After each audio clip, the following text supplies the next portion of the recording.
Welcome to Heidi Reddit Relationships. Today, we'll read some more stories from Reddit. But before we start, I would really appreciate if you could subscribe to the channel, like the video if you enjoyed it, and maybe leave a comment down below. That would help the channel a lot. Thank you very much in advance. The first story is titled, My 23M Girlfriend 18F Cheated on Me with Kissing Another Man. I need your help. I do not know what to do. My GF and me are 3 months into the relationship. At a Friday she met an old female school friend while I was working for the night. They drank some and wanted to party in the city we both live in. She said that they brought a guy back to my GF's place because she thought her friend likes him. Her friend did go to sleep right after they arrived at the flat. My GF followed her, a little bit later, to the bedroom where she was sleeping. The guy followed my GF and they sat on the bed, where the friend was sleeping, together. She said that the guy made a move on her and that they were kissing, did not give much detail on the kiss itself. She told me this 2 days later on a day where we visited her family. She told me at the end of the day about the occurrence. She used youth as an excuse because I think that she was trying to make me exclusive. She said it had much to do with the amount of alcohol she drank. She did not give much more reasons because she knew it was her fault. Right now, I do not know what to do. I did not get angry and did not attack her directly for this. I thought about leaving her. I think I could forgive her, because I love her, but I can never forget this. I need your advice. A user in the comments said, I think this might be an example of trickle truth.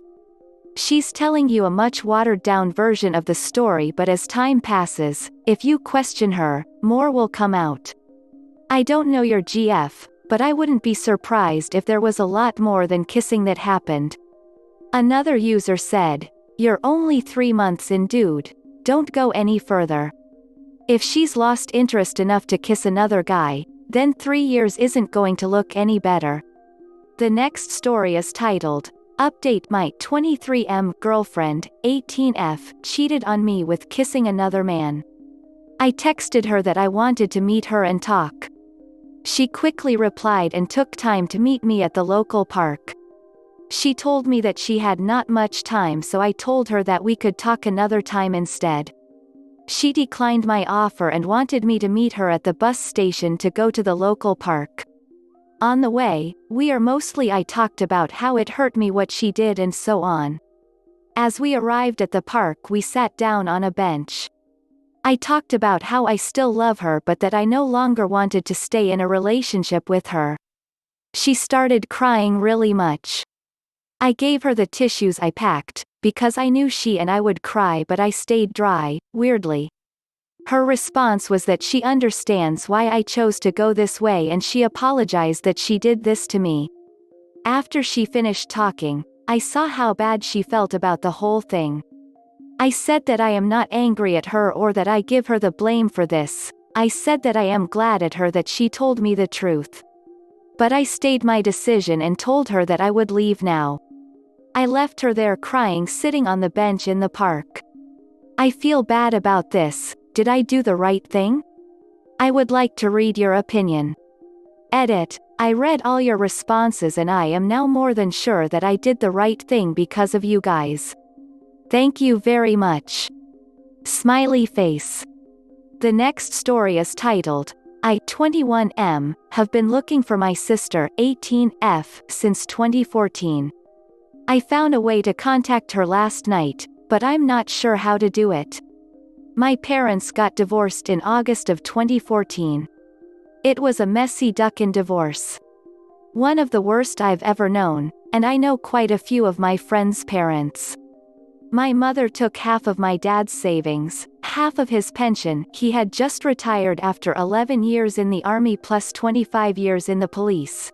She was cheating medical benefits during this time, half of the house, the mortgage on which she never contributed to, and even tried to get half of the compensation my dad was awarded after being hit by a car, ICU medically induced coma plus in various hospitals and rehab centers from November 2015 to January 2016. Yes, the divorce took almost 2 years. Long story short, she bankrupted my dad. We were on the verge of homelessness for a while. He spiraled into depression, which drug me into depression.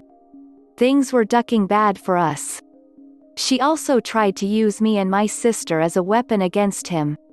She moved to Surrey, a place near London approximately 200 miles from where we were living at the time, to be with the man she was cheating on my dad with. My sister, 14 at the time, went with her. My mum tried to make me come too. I wasn't NC at this point, but I had just started a software development apprenticeship at the time, so I stayed with my father. Things were okay. I even went down to Surrey to see them. It was when I was down there that I overheard my stepfather chatting crap about my dad, a man he had never met.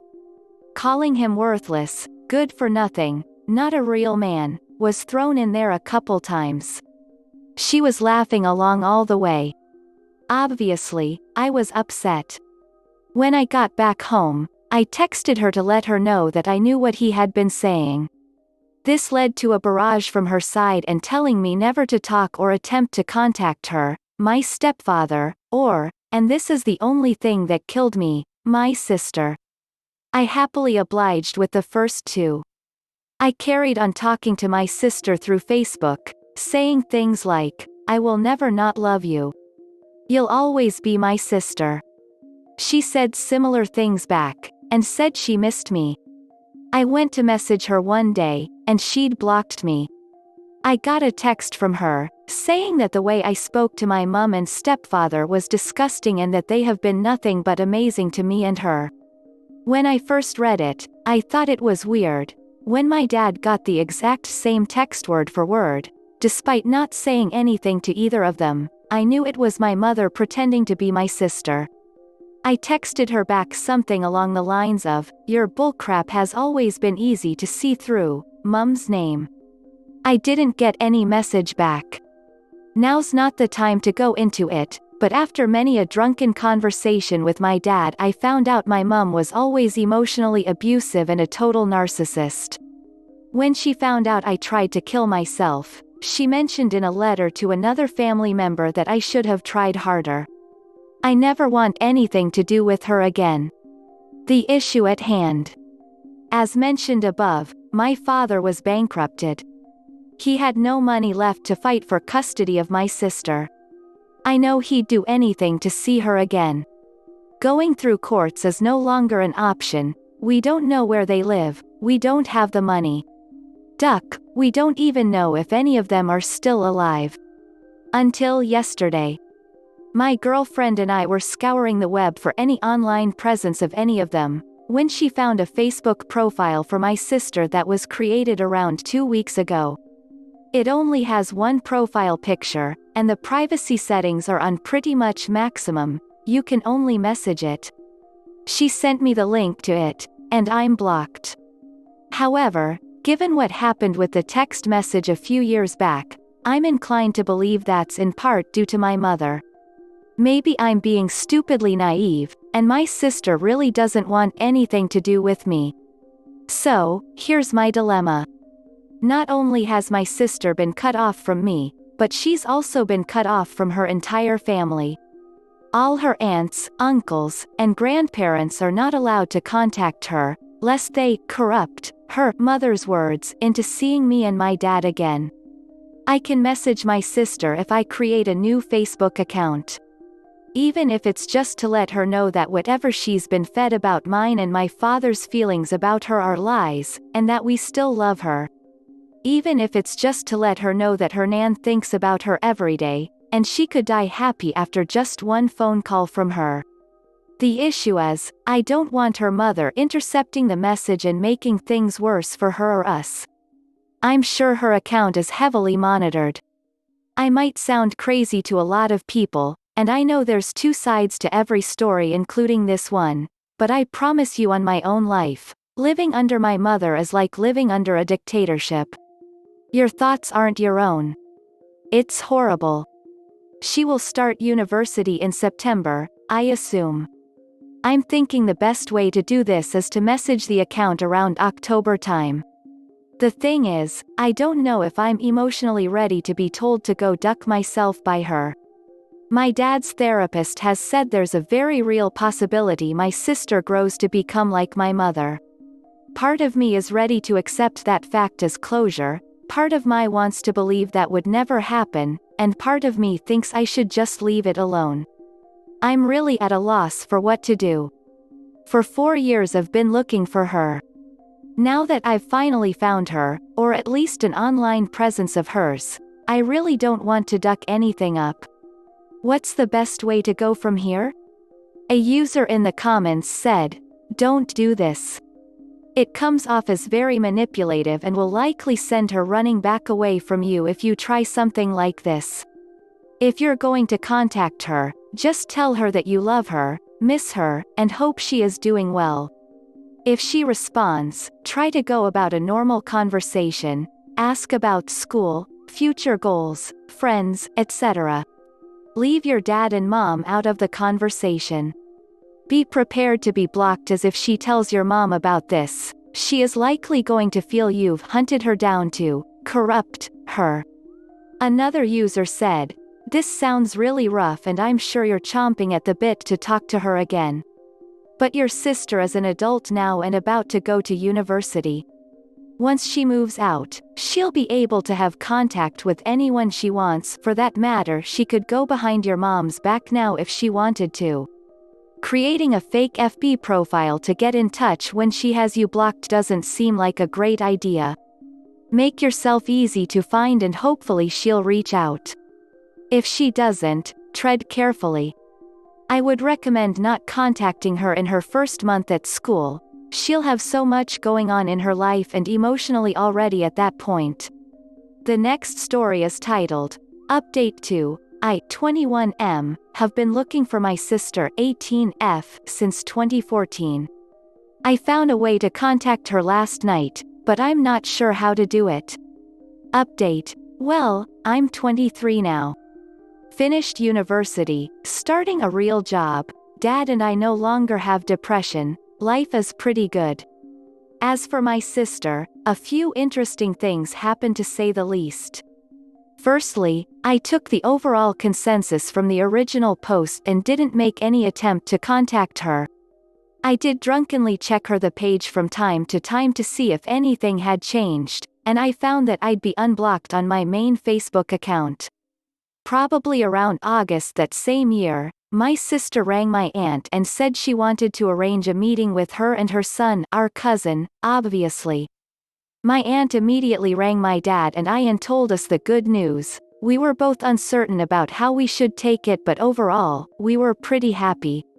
They all meet up and apparently my sister has also been kicked out of our mother's house for some reason or another and is staying with a friend, and she hasn't spoken to my mother for over a year at this point in November.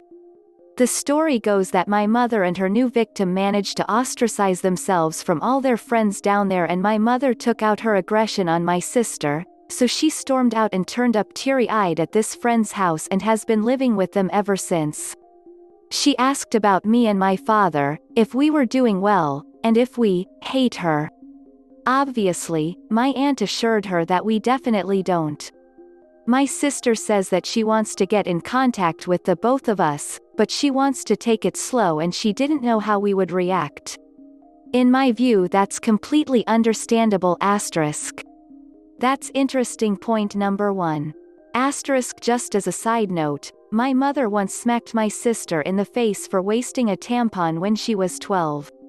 I obviously am not completely familiar with that uniquely female experience, but I did get the joy of hearing that moment unfold, just for an idea of the type of person my mother is and what she did to us both as kids. Interesting. Point number 2 happens when my sister goes, with her new boyfriend, up to visit our nan. Another cousin of ours' big family is also present for this meeting. My cousin tells me that my sister told our Nan that it had been a few months since she had last spoken to our mother, which is quite a bit different to over a year ago. Whatever, maybe my aunt misremembered the meeting. However, my cousin did say that she got a very off vibe from my sister, and to paraphrase her own words heavily, you would think sister had last seen us all last weekend, not 5 years ago. She walked into Nan's house like she owned the ducking place. She didn't really say why she was getting in contact with us and not you or her father, other than she wasn't ready, and she didn't really say why she hadn't spoken to her mother either. I don't know, I wasn't happy with it at all, and we were all thinking that you two, my father and I, should be in that room, not us. But maybe your mother has made me too paranoid. Asterisk, my Nan is my maternal grandparent. I phone her as often as I can, which isn't as often as I would like it to be, admittedly, and I know I'll kick myself for it. I digress. Every time I do phone her, she always asks about my dad and his new partner, and sends them both birthday cards, Christmas cards, so on. To me, it just speaks volumes about the type of person my mother is when her mother is more concerned about the well-being of her ex-husband and his new partner. Just trying to get this point home to any doubters. Number 3 occurs when I find out that my sister asked my Nan for some money to help her out with university and not living with her mother anymore. My Nan, being the lovely little 86-year-old Welsh sweetheart that she is, gave her around £2,000. Now, I'm happy to be proven wrong here, but asking for £2,000 within a few hours of reconnecting with family that you haven't seen or made contact with for 5 years is very strange. I find out about this because around November my Nan called me, because she had promised me an update on the situation, to tell me that for about a week after my sister met up with them all, they had been in regular contact via phone and Facebook. Since that week, nothing. Unreturned voicemails, Facebook messages left on read. My sister had taken the money and ducked off. I spent the day reassuring my Nan that she hadn't done anything wrong, and she definitely wasn't the idiot she thought she was for giving my sister the money.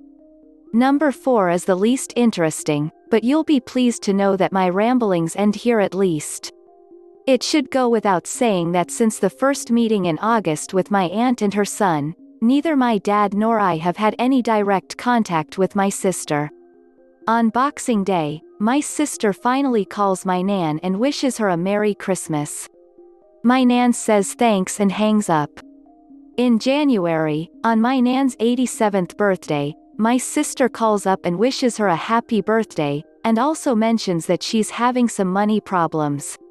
My Nan rolls her eyes and hands the phone to my aunt, who buys my sister's sob story hook, line, and sinker, and rings me to tell me the quote-unquote good news, and that it's different this time, she really wants to see you.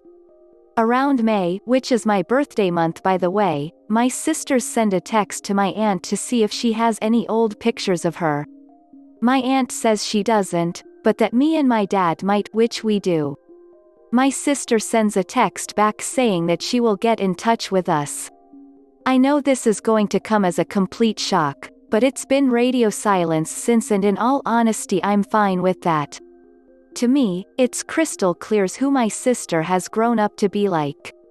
Toying with family members' emotions, treating her own presence as a gift and using it to manipulate money out of people, inconsistent stories about her relationship with the one person she knows would be a deal breaker if the rest of the family knew was still involved, and terrible at hiding her true intentions. Will she ask me for the photos? Probably not. Unless she gets really desperate and exhausts all other avenues for exploiting money out of people with pity stories, but even she knows that I know exactly who that money is going to. My mother knows that she's not in my Nan's will at this point. If she does want to meet up, I will bring the photos with me. Part of me wants to bring 2 envelopes, half of the photos in one envelope, the other half shredded up in another, and depending on how well the meeting goes depends on which envelope she gets. I won't do that, but the thought of being that petty is very tempting.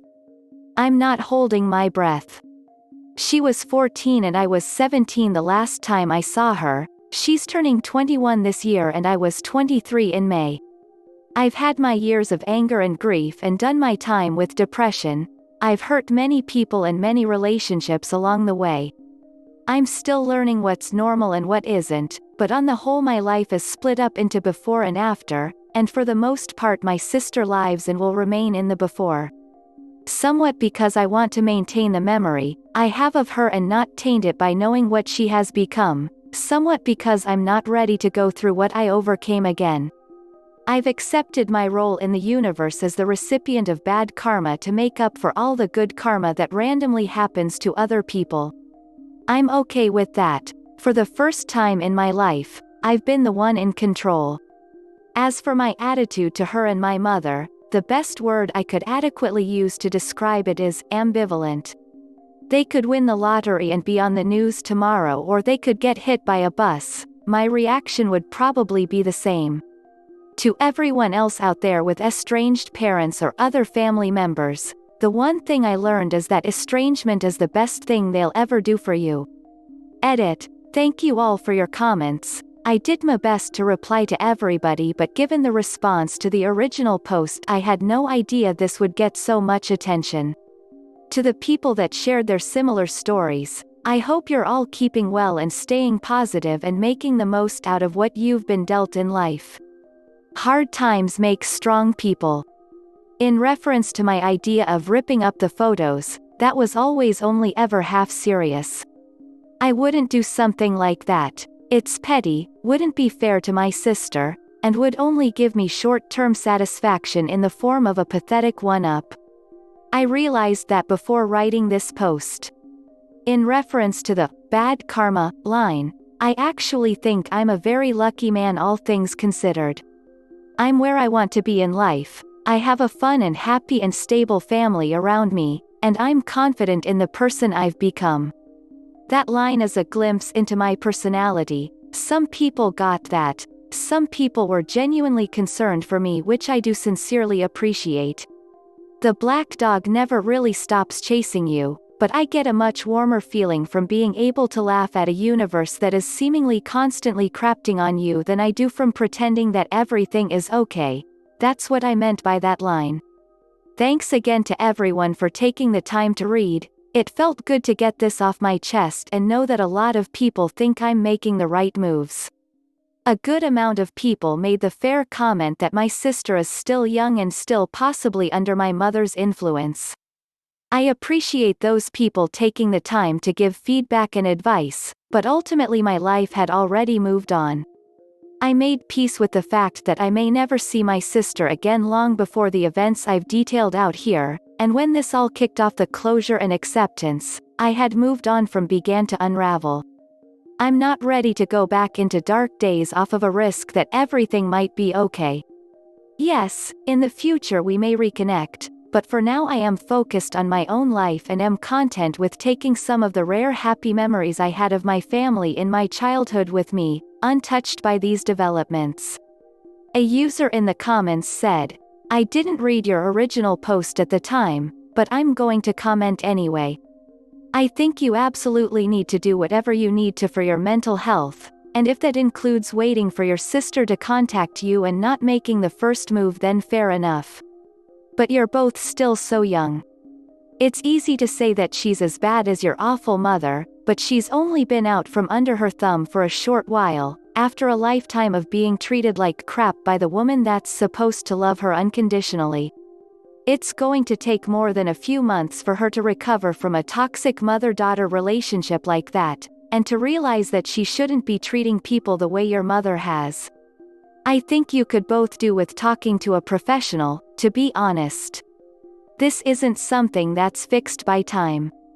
I hope you keep an open heart and an open door, so she has someone to go to when, if she has the realization that she can be a better person than your mom is. I also hope you know that I'm not criticizing either of you, or I think you're a very strong person for overcoming everything you have so far. This is the end of the video. I hope you enjoyed the relationship stories. Please don't forget to subscribe to the channel, like the video and write a comment. I really appreciate your support and it helps my channel so much. Thank you.